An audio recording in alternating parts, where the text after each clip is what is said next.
Welcome back to my channel Conversations with Aditi. So how are you all? कैसा रहा आप लोगों का वीकेंड वीकडे कैसे चल रहा है यार? Honestly speaking I am like craving travel और मैं दो तीन जगह के बीच में लाइक बहुत कंफ्यूज हूँ. One is Auroville, Udaipur, Goa. समझ ही नहीं आ रहा कि सितंबर एंड में जाऊँ या अक्टूबर स्टार्टिंग में, बिकॉज उसके बाद जो पूरा फेस्टिव सीजन शुरू हो जाएगा. Like I am not able to understand. So please suggest करो कि इस वेदर में लाइक कहाँ जाना चाहिए.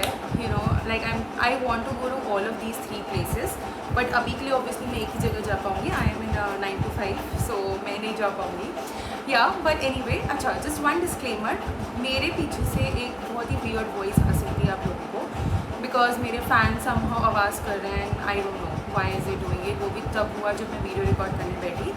सो आई होप अगेन वो पीछे से अगर आ भी रही है तो, but I am like clear to you guys. Okay, so anyway, तो मेरे को ना आज ये वीडियो बनाना कुछ और था, बट कल मैंने एक सीरीज़ देखी असुर, जो 2020 की है, अरशद वारसी वाली. And I was like blown away. मतलब मैं अभी तक उस सीरीज़ के हैंगओवर में हूँ, trust me.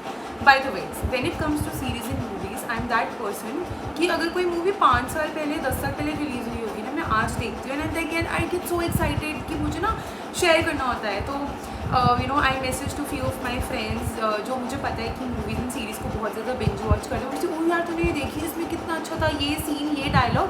And everybody is like हाँ देती हम 5 साल पहले देख चुके हैं. एंड आई एम लाइक कोई नहीं यार, मुझसे डिस्कस कर लो, बिकॉज आधे टाइम लोग बोलते हैं याद नहीं, हाँ देखी थी. एंड आई एम लाइक कि मैं ही पीछे हूँ क्या. बट मुझे समहाउ इतना नहीं पता. आई am not a binge watcher of either movies and what you से सीरीज़ ऑल्सो. एंड मुझे फ़र्क भी नहीं पड़ता ऑनेस्टली स्पीकिंग. ठीक है, तो कल ऐसी वूट पे मेरे सामने आई and I started watching it.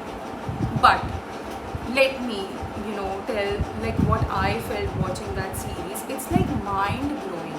I mean, it's full of lessons, it's full of learning, and I loved it that how it has been told in a very dark and thrilling manner also. Okay, so today I'm going to share like मेरी क्या top 5-6 learnings थी उस series से. सबसे important cheese which I learned is good and bad is only a perspective. मैंने ये अपनी life में पहले बहुत बारी सुना और आई थिंक ऐसा ही होता है. समटाइम्स हम इस चीज़ को इम्प्लीमेंट भी करते हैं, but trust me I will accept it. शायद मेरा ये एक नेगेटिव ट्रेट है कि मैं ना हर चीज़ को ना बहुत ज़्यादा कैटेगराइज करती हूँ कि यार ये अच्छा है, ये बुरा है. I do that, I know that. जब मैं कॉन्शियसली फिर एक्ट करती हूँ मुझे लगता है no I don't have to label the things is good and bad. But this series also told me that you know good and bad is only a perspective. शायद हमारा ये ईगो माइंड है जो चीज़ों को लेबल करना चाहता है, बिकॉज लिटरली जो चीज़ हमारे लिए सही है may be it is bad for somebody else and vice versa. Like उस सीरीज़ में ना क्या होता है कि अरशद वारसी को एक बच्चे पे वो बहुत साल पहले एक बच्चे को जेल कर देता है, who is I think less than 18 years old. Okay, only on the basis of, क्योंकि उसको उसमें शक होता है, तो वो उसको अब ये होता है ना कि 18 years तक you can't put them into jail, but he tries to fabricate the proofs just to validate his views. Okay, so basically क्योंकि उसको सिर्फ लग रहा होता है कि उसने अपने पापा को मारा होता है एंड स्टफ लाइक दैट. वो आप सीरीज़ देखना please, you will get to know what I am speaking about. लेकिन शायद वो अपनी खुद की ईगो को वैलिडेट करने के लिए प्रूफ्स को फैब्रिकेट करता है और उसको भेजता है. Now in that series you'll see that Arshad Warsi is a very respected man. He's a CBI officer and वो अच्छे काम कर रहा है, वो बुरे लोगों को पकड़ रहा है, लेकिन उसने भी अपनी लाइफ में ये चीज़ें करी होती हैं. ठीक है, तो मतलब जो हम अच्छा देख रहे होते हैं कभी कभी बहुत लोगों में या हम सब में, उसके पीछे भी एक बैक स्टोरी होती है. कभी बहुत बारी ये फैब्रिकेशन होती है, because our ego mind plays with us. हमारे ईगो माइंड हमें हमेशा सही बताने में आगे लगा रहता है एंड वैलिडेट करने को कि जो मैं सोच रहा हूँ या मैं सोच रही हूँ वो सही है. But in the end I think there is no good और बैड, राइट. तो मेरे लिए सबसे बड़ा लाइक वो होता है ना अलार्म बेल कि okay wake up. So it was like that moment for me. Secondly जो मुझे सबसे ज़्यादा लाइक मेरे लिए लर्निंग वाला पॉइंट था वो था that your past never leaves you till the time you accept it. Okay, so जब तक हम अपने पास्ट को एक्सेप्ट नहीं करते, फॉरगिव नहीं करते, लेट गो नहीं करते, वो चक्री खा के हमारे पास आता है दिखाने के लिए कि वो देख it's still there in your vicinity. So till the time you don't accept it, it will not leave you. It will come in the form of different faces, different circumstances, but it is teaching you only one lesson, which that particular thing is trying to teach teach you. So आपके कर्म, हम लोग जो भी कर्म करते हैं, अच्छे बुरे व्हाट्सएवर, वो हमेशा घूम के आते हैं, हमेशा। मे बी हम बहुत इवॉल्व हो जाएं इस प्रेजेंट मोमेंट पे, ऑब्वियसली आप भी, मैं भी, हम लोग बहुत इवॉल्व हुए होंगे, ग्रो करेंगे हुए होंगे। लाइक अगर मैं पिछले 1 साल की भी बात करूँ, ठीक है, हमें लगता है oh we have grown, we have evolve, but it doesn't neglect or it doesn't cancel the karmas also that we have done. We will always face those circumstances, but yes, our reaction will change. Like आज के date में बहुत सी चीज़ें जब मेरे सामने आती है तो मुझे लगता है कि okay, this is trying to teach me this thing, or maybe I respond to it very differently. So your past, like never, past always comes back till the time you don't make peace with it. Thirdly, जो सबसे important चीज़ थी, that accept your own dark side. So इस series में एक बहुत अच्छा dialogue है कि हम लोग सिर्फ we always talk about there is light in the world, but there is also a darkness, and हम सबके अंदर भी एक अंधकार है। तो वो लाइन ना ऐसी होती है कि हम सबके अंदर भी एक अंधकार है, एंड जब तक हम उसको एक्सेप्ट नहीं कर लेते, there will not be an eternal peace. So when we accept our internal darkness, there will be an internal peace, and this is so truth. Self-acceptance, be it good, be it bad, be it anything, makes you actually peaceful, right? तो उसमें ये कैसे दिखाया होता है कि अरशद वारसी ना accept नहीं कर रहा होता है कि अल्टीमेटली, ठीक है, उसके अकॉर्डिंग उसने क्या सोचा होता है कि उसने फैब्रिकेट करके भी सही इंसान को पहुँचाया है जेल में, but the truth is that he has fabricated, he did not have the proof. Okay, so he had made that mistake, may be he is doing the best of the work in his field, लेकिन उसने कुछ चीज़ों को fabricate किया होता है अपनी convenience के हिसाब से. Okay, means he is not accepting that he is also committed a mistake. उसने भी सिन किया, उसने भी मिस्टेक किया, इसलिए वो उसके पास, इसलिए he is not able to be peaceful. वो हमेशा भागता रहेगा. एक होता है ना कि हम अपने झूठ को छुपाने के लिए और 10 झूठ बोलते हैं, हम अपने अंदर की बुराई को छुपाने के लिए और लोग की बुराई करते हैं. दिस इज़ अ फैक्ट, मतलब वी ऑल डू इट. ठीक है, मतलब हम सब करते हैं, चाहे वो मैं हूँ, आप हो, वो करते हैं, कोई बहुत ज़्यादा करता है, लाइक डिग्री कम होती है, कई लोग ज़्यादा करते हैं, कई लोग कम करते हैं, but we all do it. But that line like was beautiful कि आपके अंदर भी एक अंधकार है, एंड जिस दिन आप उस अंधकार को एक्सेप्ट कर लोगे, there will be an eternal piece.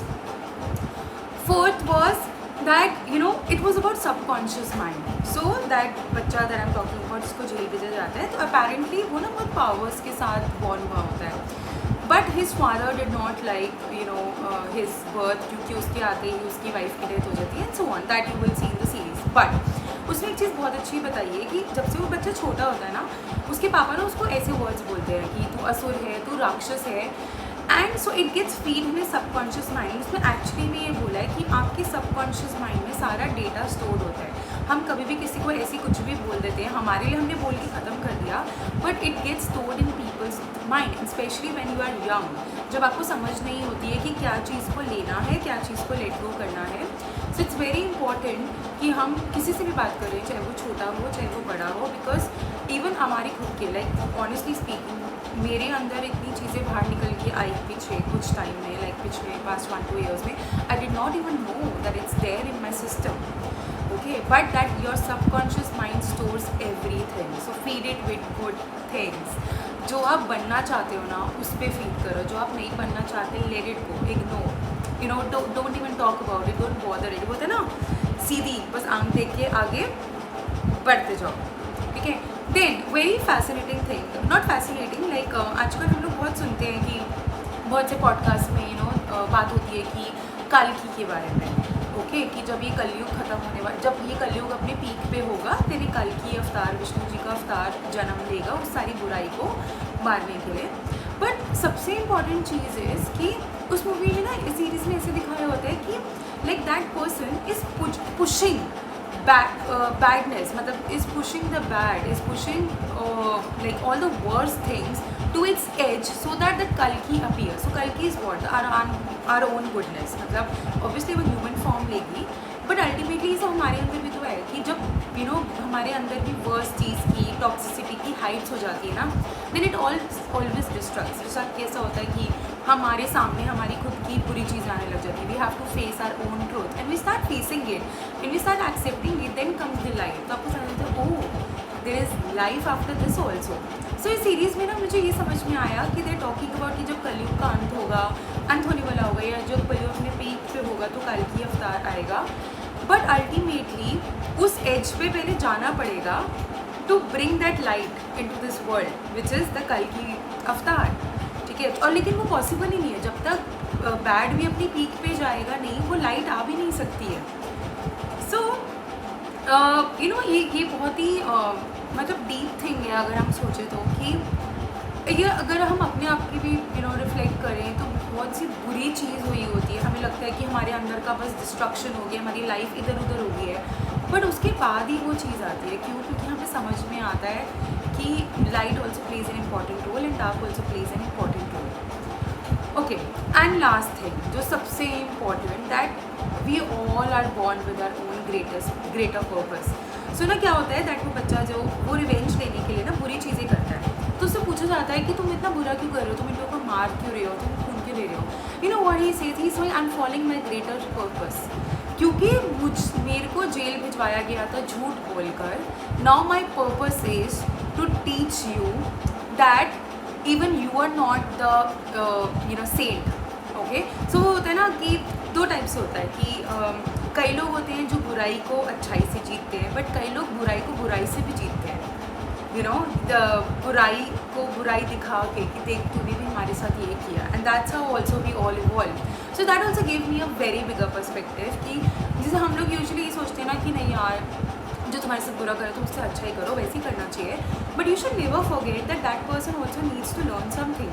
सो अगर हमारी लाइफ में कोई बुरा भी है ना, वो भी शायद अपना पर्पस फॉलो कर रहा है। मतलब I think this can make a lot of peace also in side में, अगर हमें पता होता है कि हमारे से किसने बुरा किया किसने नहीं किया, बट अगर मैं ये सोच रही हूँ चल मे बी वो भी अपना पर्पस फॉलो कर रहा है, वो भी मुझे कुछ सिखाना चाह रहा है, I think I am peaceful, because now I am not taking personally that person is following their path, I need to follow my path, be it you know going through the bad phase or going through the light phase, right?